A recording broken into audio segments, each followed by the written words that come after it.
কম সময়ে ঝামেলা ছাড়া তৈরি করা যায় এবং তৈরি করলে যেন ভীষণ মজাদার হয়, ঠিক সেরকম একটি নুডলসের রেসিপি। আসলে রেসিপিটা দেখার পর অনেকে হয়তো ভাবতে পারেন, কারণ নুডলস কম বেশি আমরা সবাই রান্না করতে পারি, তবে খুব সহজভাবে এই রেসিপিটা আমি দেখাবো, কথা দিচ্ছি। আর ভেজিটেবল এগ নুডলস তৈরি করলে যেন সেটা অনেক বেশি টেস্টি হয়। আর এই রেসিপি তৈরিতে কিন্তু বাড়তি কোনো ধরনের মশলাও এখানে দিতে হবে না। তো আশা করছি বরাবরের মতো আজকের রেসিপিটা আপনাদের কাছে ভালো লাগবে। নুডলসটা রান্না করার জন্য চুলায় একটা প্যান বসিয়ে দিয়েছি। এখন দিয়ে দিচ্ছি তেল 2 টেবিল চামচ। তেলটা হালকা একটু গরম হয়ে যাওয়ার পর এখন দিয়ে দিচ্ছি পেঁয়াজ কুচি 1/3 কাপ। পেঁয়াজ কুচিটা দিয়ে দেওয়ার পর চুলার আঁচটা মিডিয়াম থেকে বাড়িয়ে 4 থেকে 5 মিনিটের মতো একটু নেড়েচেড়ে হালকাভাবে ভেজে নিতে হবে। তো পেঁয়াজটাকে এখানে হালকা করে ভেজে নেওয়ার পর এখন দিয়ে দিচ্ছি 4টা থেকে 5টার মতো কাঁচা মরিচ কুচি। এখানে ঝালটা আমি আমার টেস্ট অনুযায়ী দিয়েছি, আপনারা চাইলে অবশ্যই আপনাদের টেস্ট অনুযায়ী ঝালটা বাড়িয়ে বা কমেও দিতে পারবেন।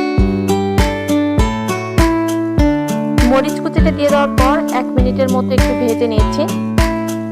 তারপর দিয়ে দিচ্ছি এখানে 1/2 কাপ গাজর কুচি। একটা টমেটো কুচি করে কেটে নিয়েছি, সেই টমেটোটা দিয়ে দিলাম। গাজর এবং টমেটো কুচিটা দিয়ে দেওয়ার পর কিছুক্ষণ সময় নিয়ে একটু ভেজে নিচ্ছি।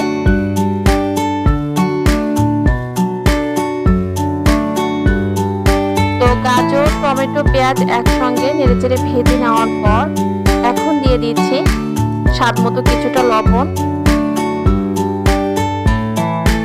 সয়া সস দিয়ে দিলাম 1 চা চামচ।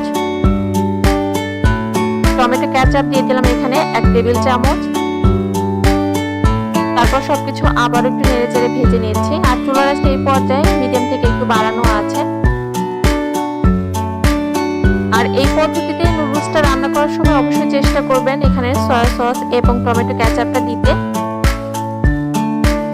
কারণ সয়া সস এবং টমেটো কেচাপটা দিলে টেস্টটা অনেকটা বেড়ে যাবে।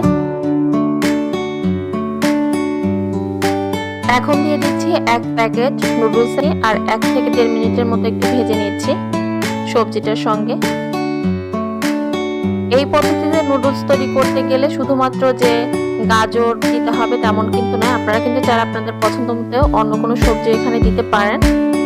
তো সবজিটা ভেজে নেওয়ার পর একটা সাইডে নিয়ে নিলাম আর দিয়ে দিচ্ছি এখানে 3টা ডিম। ডিম 3টা দিয়ে দেওয়ার পর এটাকে আমি এখন স্ক্রাম্বল তৈরি করে নিচ্ছি। ডিমের স্ক্রাম্বলটা তৈরি হয়ে যাওয়ার পর এখন সবজির সঙ্গে একত্রে একটু নেড়েচেড়ে 1 থেকে 1.5 মিনিটের মতো আবারও একটু ভেজে নিচ্ছি। এরপর দিয়ে দিচ্ছি 3 প্যাকেট নুডলস। নুডলসটা মাঝখান থেকে একটু ভেঙে নেওয়ার পর এখন দিয়ে দিচ্ছি নুডলসটা সেদ্ধ হওয়ার জন্য পানি।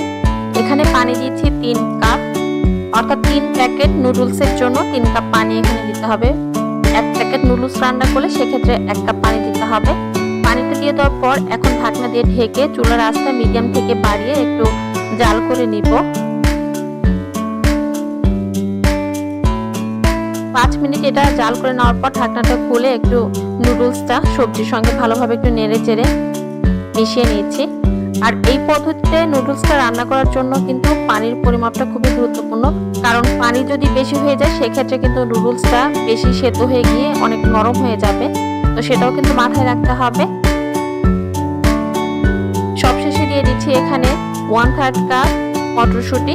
এখানে আমি ফ্রোজেন মটরশুঁটিটা দিয়েছি, আপনারা চাইলে ফ্রেশ মটরশুঁটিও কিন্তু দিতে পারেন। মটরশুঁটিটা দিয়ে দেওয়ার পর একটু নেড়েচেড়ে মিশিয়ে নিচ্ছি। তারপর দিয়ে দিচ্ছি বাকি যে মশলাটা ছিল নুডলসে, সেই মশলা 3 প্যাকেট। এখানে আবারও সবকিছু ভালোভাবে একটু নেড়েচেড়ে মেখে নিচ্ছি।